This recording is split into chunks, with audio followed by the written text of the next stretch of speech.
Steps of ethical hacking. Ethical hacking steps क्या है? Steps of ethical hacking. देखिए, hacking करने के ना कुछ स्टेप्स होते हैं, और it is a process actually. ठीक, ऐसे नहीं होता कि डायरेक्टली हैक करना शुरू करते हैं किसी भी चीज को।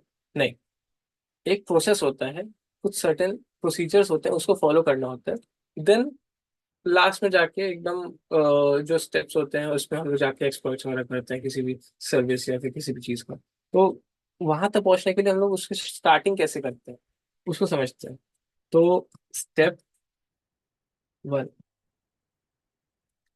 स्टेप वन क्या होता है? स्टेप वन होता है रेकॉन। रेकॉन या फिर रिकॉग्निशंस, या इसको भी छोड़ो, सिंपल टर्म्स में इंफॉर्मेशन गैदरिंग। इंफॉर्मेशन गैदरिंग करनी है अगर, ठीक, तो उसके अलग टूल्स वगैरह हैं, प्रोसीजर्स हैं, वो हम लोग आगे कभी डिस्कस करते हैं।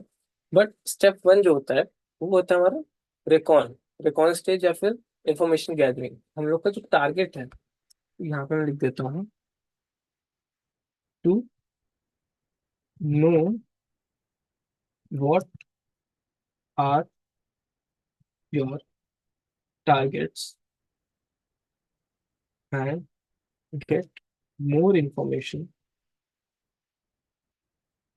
Related to it. तो जो हमारा टारगेट, हम लोग को पता होना चाहिए कि हमारा टारगेट क्या है। अब मेरे को बोल दिया गया कि एक पर्टिकुलर कंपनी जैसे कि abc.com, abc.com is my target. तो मैं अब abc.com के टारगेट को सोच के मैं स्टार्ट नहीं कर दूंगा कुछ भी हैक करना। मैं समझूंगा कि abc.com क्या है। एबीसी abc.com कोई ऑर्गेनाइजेशन है, इसका कोई वेब एप्लीकेशन है क्या, कोई कहीं पे इसने अपनी वेबसाइट होस्टेड करी है, या abc.com के कोई एंड्रॉयड के एप्लीकेशन है या iOS के एप्लीकेशन है, या क्या है इसकी कोई एपीआई है मार्केट में, या क्या है ये सर्विस प्रोवाइडर है, प्रोडक्ट बेस्ड कंपनी है, क्या क्या क्या सर्विसेज है, अगर ये सर्विस बेस्ड है तो क्या क्या सर्विसेज सेल करती है, या क्या इसके प्रोडक्ट्स हैं, या अगर सर्विस बेस्ड कंपनी है तो इसके कौन कौन से क्लाइंट्स हैं, क्या इसके क्लाइंट्स कैसे हैं, क्या काम करते हैं, किस फील्ड के क्लाइंट्स हैं। So all these information related to the company, what are the subdomains of that website which is hosted by this company, what are the IP addresses, then what are the DNS servers to which they have given this DNS, to which they have saved their DNS queries। तो जो DNS का इनका record है वो कहाँ कहाँ stored है, कहाँ कौन कौन से सर्विस में स्टोर्ड है, इनका कौन सा लोकल डीएनएस अगर है तो क्या क्या है, ये मेरे को समझना पड़ेगा। इनका नेटवर्क क्या है, नेटवर्क आर्किटेक्चर क्या है, देन कौन कौन से इनके एम्प्लॉयज हैं, एम्प्लॉयज कहाँ कहाँ, इनकी कौन कौन सी शिफ्ट में काम करते हैं, कहाँ से हैं, इनके किस लोकेलिटी से हैं, पूरे ऑल ओवर द वर्ल्ड है इसके एम्प्लॉयज, कि एक पर्टिकुलर कंट्री या एक पर्टिकुलर स्टेट के अंदर इसके एम्प्लॉयज हैं। ये सारी चीजें हम लोग को इन्फॉर्मेशन गैदरिंग के अंदर पूरा निकालना पड़ता है। तो ठीक है, आगे देखेंगे जब हम लोग आगे बढ़ेंगे इस मॉड्यूल के नेक्स्ट मॉड्यूल्स में, हम लोग देखेंगे क्या कैसे करते हैं। Then step to.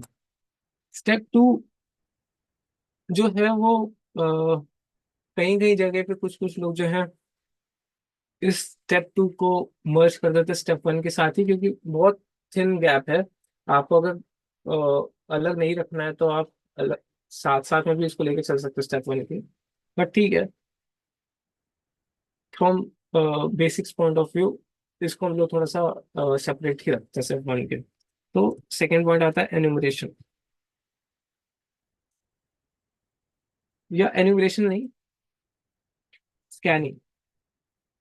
स्कैनिंग में क्या होता है, देख स्कैनिंग में हम लोग को पता चल गया कि हाँ ठीक है ये वेबसाइट है, ठीक है, या ये सर्वर्स हैं इनके, या ये डीएनएस रिकॉर्ड्स हैं इनके, यहाँ पे डीएनएस रिकॉर्ड स्टोर है। तो अ, उन सर्वर्स पे कौन कौन से उनके प्रोटोकॉल्स चल रहे हैं, कौन कौन सी सर्विसेज चल रही हैं। जैसे अगर मैं बात करूँ तो क्या उनके ऊपर एफटीपी सर्वर चल रहा है, तो अगर FTP सर्वर चल रहा होगा तो उस पर पोर्ट 21 ओपन होगा, बाय डिफॉल्ट 21 पोर्ट के ऊपर होता है। अगर उन्होंने किसी दूसरे पोर्ट के ऊपर सर्विस को होस्ट किया है तो मेरा काम फिर वही हो जाता है कि हम लोग का काम मतलब वही हो जाता है कि किस पोर्ट के ऊपर से वो सर्विस चल रही है। आप लोग भी करोगे तो आपको भी पूरा स्कैन करना पड़ेगा कौन कौन से पोर्ट पे कौन कौन सी सर्विसेज चल रही है। वो 21 हो गया। देन आपका जैसे अगर 53 की बात करो तो DNS कहाँ कहाँ पे उनका DNS चल रहा है, DNS की सर्विस चल रही है। देन अगर HTTP पे चल रहा है तो पोर्ट 80 एक्सपोज होगा उनका। Then 443 443 is for HTTPS। 445 अगर उसमें SMB की सर्विसेज चल रहे हैं तो वो 445 पोर्ट का यूज करेंगे। तो इस तरीके से आपको पूरा स्कैन करना पड़ता है कौन कौन सी सर्विसेज हैं, क्या उनके में फायरवॉल एक्टिव है कि नहीं है।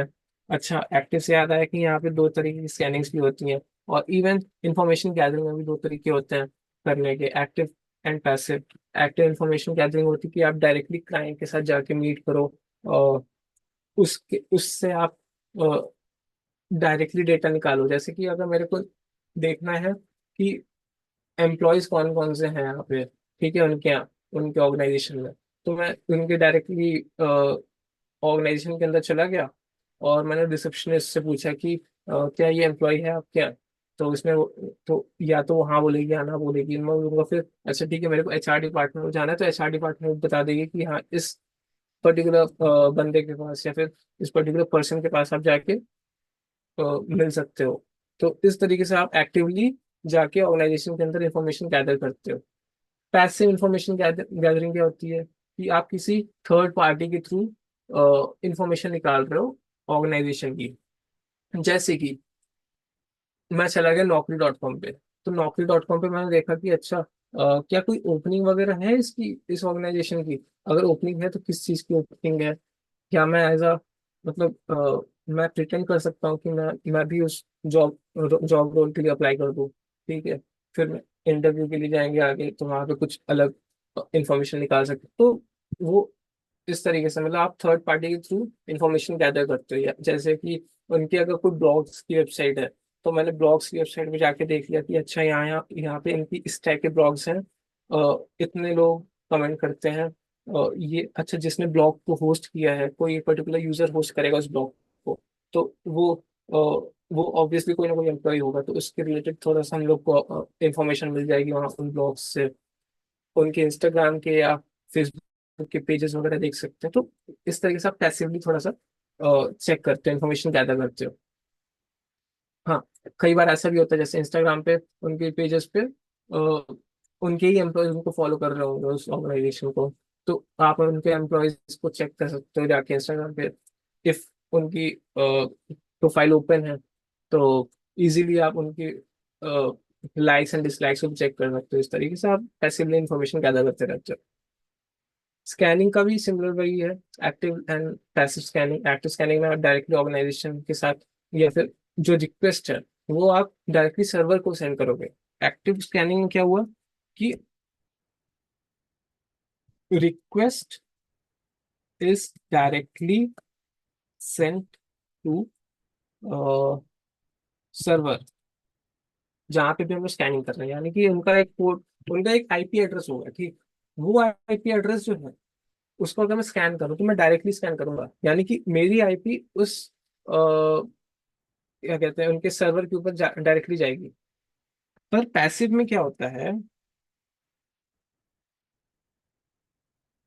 पैसिव में थर्ड पार्टी स्कैनिंग होती है अगेन, थर्ड पार्टी स्कैनिंग। जैसे कि किसी ने अगर वेब एप्लीकेशन बना दिया कि अ, एक वेब एप्लीकेशन बना दिया स्कैन करने के लिए, ठीक, किसी XYZ बंदे ने, मैंने उस XYZ बंदे की वेबसाइट खोली और उसमें अपने टारगेट की ABC.com की IP डाल डाल दी, एंड देन उसके सर्वर को मैंने स्कैन कर लिया उसकी वेबसाइट के थ्रू। तो अब इस केस में मेरी IP नहीं जाएगी ABC.com के पास, XYZ की जो वेबसाइट है ना उसकी जाएगी।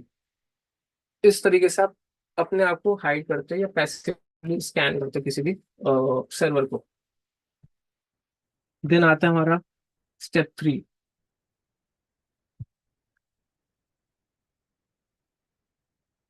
स्टेप 3 होता है हमारा एन्यूमरेशन। तो हाँ, ये एन्यूमरेशन जो है ये बहुत लोग थोड़ा सा ओवरलैप कर देते हैं स्कैनिंग के साथ ही।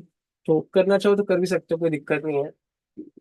एन्यूमरेशन क्या होता है? एन्यूमरेशन में एक्चुअली क्या होता है, आपने स्कैन किया, ठीक है, आपको पता चला कि अच्छा पोर्ट 22 जो है था, जो कि SSH के लिए यूज होता है, पोर्ट 22 जो है, वो पोर्ट 22 किस यूजर्स के लिए, कौन कौन से यूजर्स हैं जो पोर्ट 22 मतलब SSH सर्विस का यूज कर रहे हैं वहां पे। ठीक। तो ये जो है, अगर मेरे को पता करना है कि हाँ SSH में कौन कौन से यूजर्स लॉग इन कर रहे हैं, अगर मेरे को पता चल गया कि अच्छा ये यूजर्स हैं जो SSH सर्विस का यूज कर रहे हैं, then in that case my job is to find that what is the password of those users which are logging in through the SSH service. So that all comes like extra knowledge about a particular service is always coming under the enumeration part. तो थोड़ा deep dive करते हैं in terms of gaining information related to what we have derived so far from previous steps. This is the main agenda of step 3. Now, अब आता है step 4। Step 4 में actually क्या होता है, आप एक्सप्लॉइट स्टार्ट करते हो। Exploit can be anything, like मेरे को कोई वल्नरेबिलिटी मिली, जैसे कि पोर्ट 80 पे मेरे को एक वेबसाइट मिल गई, वेबसाइट उनकी जो होस्टेड थी वो पोर्ट 80 के ऊपर थी होस्टेड। मैंने वेबसाइट के ऊपर ट्राई करूंगा, वल्नरेबिलिटीज फाइंड करूंगा, ट्राई करूंगा उनके वल्नरेबिलिटीज का एक्सप्लॉइट करने का, and then through that exploits I will try to get into their system. इस तरीके से। तो मेनली स्टेप 4 का काम यही है, एक्सप्लॉइट करो वल्नरेबिलिटी को जो फाइंड हुई है, फाइंड करो पहले वल्नरेबिलिटी को, एक्सप्लॉइट करो and then gain into system. Step 5 जो होता है that is actually persistence. Persistence क्या होता है, आप एक बार एक्सप्लॉइट करके उनके सिस्टम में चले गए, नाउ आप बार बार तो एक्सप्लॉइट करोगे नहीं, ठीक। तो वहां पे आप ऐसे कुछ मॉडिफिकेशंस कर देते हो कॉन्फ़िगरेशन के अंदर, उनके ऑपरेटिंग सिस्टम के अंदर ऐसे कुछ चेंजेस कर देते हो जिससे कि आपको वो वल्नरेबिलिटी बार बार एक्सप्लॉइट ना करनी पड़े। इंस्टेड ऑफ वो जो ऑपरेटिंग सिस्टम था, वो जो सर्वर था, वो आपसे कम्युनिकेट करे, आप कम्युनिकेट ना करो सर्वर को, सर्वर आपसे कम्युनिकेट करे, सर्वर आपसे एक कम्युनिकेशन चैनल एस्टैब्लिश करे, ठीक। तो इसको हम लोग कहते हैं परसिस्टेंस। अगर बाद में कभी रिस्टार्ट भी कर दिया उन्होंने सर्वर, तो जैसे ही रिस्टार्ट होगा सर्वर सबसे पहले काम करेगा कि आपसे कम्युनिकेशन चैनल बिल्ड करेगा आपके सर्वर पे, आपके मशीन के साथ। इसको हम लोग कहते हैं परसिस्टेंस। तो स्टेप 6 होता है हमारा क्लियरिंग ट्रैक्स।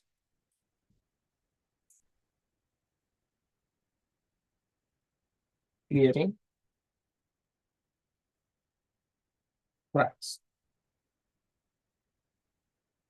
तो क्लियरिंग ट्रैक्स का एक्चुअली मतलब क्या है कि आप चले गए अंदर सर्वर के अंदर, आपने चेंजेस किए, मतलब कोई भी अटैकर जो है वो सर्वर के अंदर जाके चेंजेस करेगा, मैलिशियस कोई भी टास्क करेगा।